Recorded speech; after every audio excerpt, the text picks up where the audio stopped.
Olá, amigo da Tibia TV. Hoje nós estamos aqui com a terapeuta de bebês, Regiane Glachan. Obrigado pela presença, Regiane. Eu é que agradeço, Caio. Muito obrigada pelo convite. Regiane, vamos começar o papo seguinte. Como funciona essa terapia com bebês? Quando a gente fala terapia de bebês, na verdade a gente não faz terapia com o bebê isolado. A gente faz a terapia mãe-bebê. Então, com a dia de mãe-bebê. As mães acham que o bebê só passa a sentir as coisas após o nascimento, o que, com os estudos que já temos hoje, isso não é verdade. Como funciona isso? O bebê sente os problemas, os traumas da mãe ainda durante a gestação?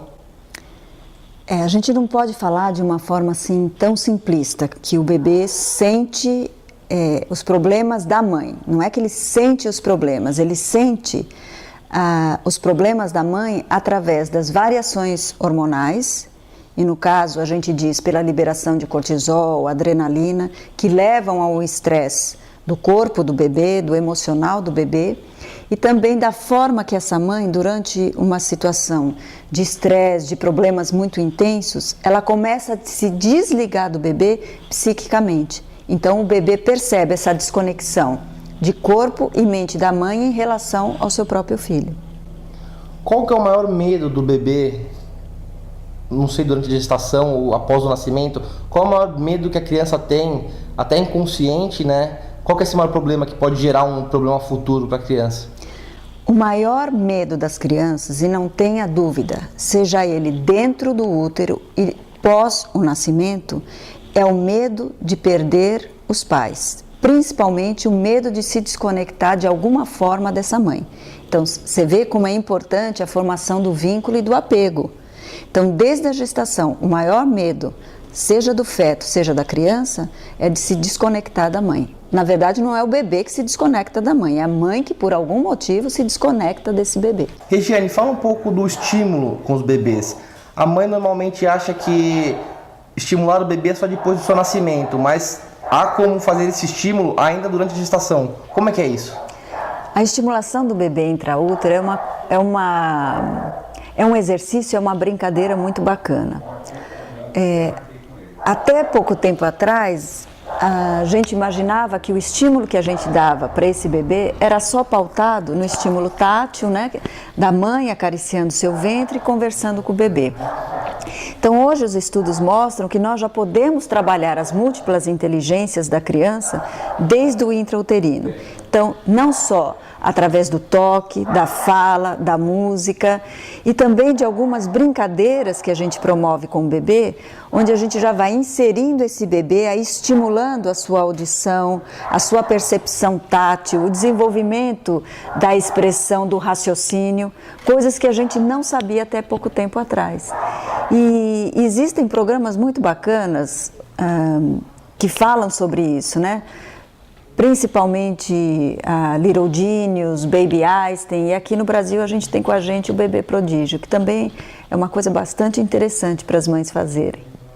Mas há uma forma certa de fazer esse estímulo, né? Sim, eu digo estímulo. Uhum. Estímulo relacionado à brincadeira, não é invasão e nem superestimulação. Tem toda uma sequência, uma rotina correta para a gente fazer isso.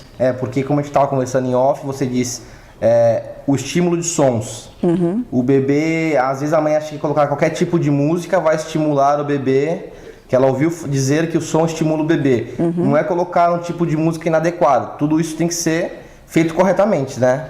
Então, imagina um bebezinho que está com o seu sistema auditivo, informação extremamente delicado, e você põe ele 20 minutos, que é o que dura as sessões de estimulação, para ouvir um rock pesado. Isso é altamente invasivo para o bebê.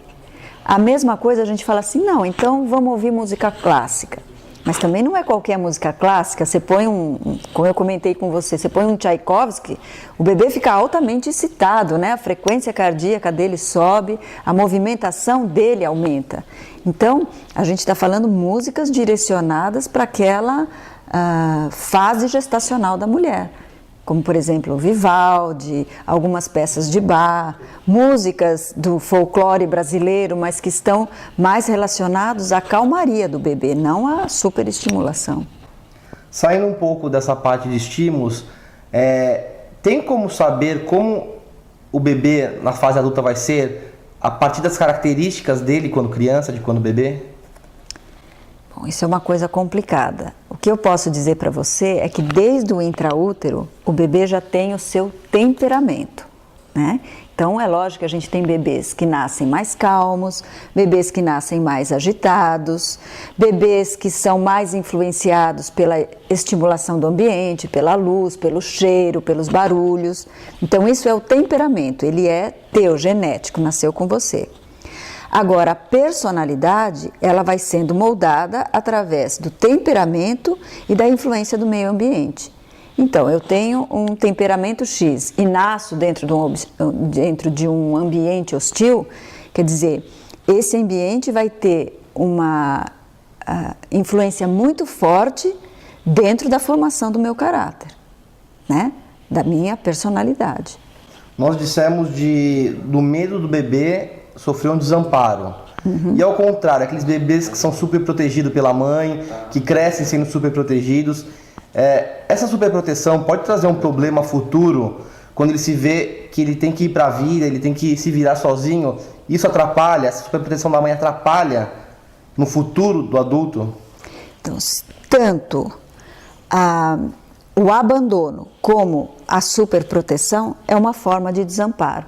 Se eu abandono o bebê numa fase que ele ainda não está preparado para desempenhar determinadas atividades sozinho, se eu me desconecto dele, eu abandono, né? Eu não o preparo para a vida em relação ao ciclo evolutivo do ser humano. Então, eu não preparo para os seus primeiros passos, eu não preparo para a primeira entrada na escola, eu não preparo para que ele consiga ser alfabetizado, porque a gente aprender também depende do emocional. E assim vai até esse indivíduo se tornar um adulto.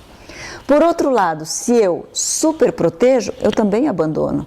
Porque eu também não estou preparando esse indivíduo para que ele sobreviva nesse mundo que a gente vive. Esse mundo pode ser muito colorido, mas também ele pode ter nuances hostis. Então, tanto a superproteção quanto o abandono são formas de desamparo para a criança. Nenhum dos dois é saudável, nem a superproteção e nem o abandono. Regiane, agora nos dias 14, 15 e 16 de maio, no auditório do AMA, vai acontecer umas palestras, reuniões, né, abertas ao público, da ONG Consciência Solidária, presidida pela doutora Lucila, né, famosa aqui na cidade, está aberta para todo o público, Atibaia e região, e vai acontecer o lançamento de um livro. Conta pra gente qual que é esse evento e como vai ser, como é que vai funcionar. Tá, esse evento é um curso de gestantes que ele acontece 4 vezes no ano. Ele é aberto a toda a comunidade, a todas as futuras mamães, elas não precisam ser conveniadas AMA. O AMA é um parceiro solidário da Consciência Solidária que cede o espaço para que esses eventos ocorram durante essas 4 vezes do ano. Então, dessa vez, o nosso curso vai ser 14, 15 e 16 de maio, das 19 às 22 horas. E nesse primeiro dia, no dia 14, nós vamos ter o lançamento do nosso segundo livro, que é Quase 270 Dias Dentro da Mamãe, uma viagem sutil entre mãe e filho, onde nós vamos abordar todos os aspectos emocionais da mãe durante esse período. E esse livro faz parte de uma série de livros que a gente vem lançando pela ONG. Esse foi o nosso primeiro, que é o Manual de Cuidados do Recém-Nascido e um pouquinho mais. E esse livro ele pode ser adquirido pela ONG, é um preço módico, ele é acessível a todas as gestantes. E ele ensina como a gestante deve cuidar do seu bebê de uma maneira bastante simplificada, tanto nos aspectos físicos quanto emocionais. E esse nosso segundo livro, as gestantes que participarem do curso, todas elas vão receber um exemplar e depois esse livro vai poder ser adquirido online. Então você que é de Atibaia e região está convidado nos dias 14, 15 e 16 de maio a comparecer das 19 às 22 horas no auditório do AMA. Você que é gestante, você que se interessa pelo assunto, pode ir lá no... Pode levar um acompanhante, pode levar o futuro papai, pode levar a vovó, a irmã, a titia, aquela pessoa que lhe dá mais segurança durante esse período que a gente está passando da gestação. Serão todos muito bem-vindos. Para participar do curso, a única coisa que a gente pede é que se inscreva pela ouvidoria do AMA. É gratuito o curso. Regiane, muito obrigado pela sua presença. Vamos gravar mais vezes a respeito do assunto, que é um assunto muito interessante, que muita gente tem dúvida. E agradecer mesmo a sua presença e muito obrigado. Eu é que agradeço, Caio.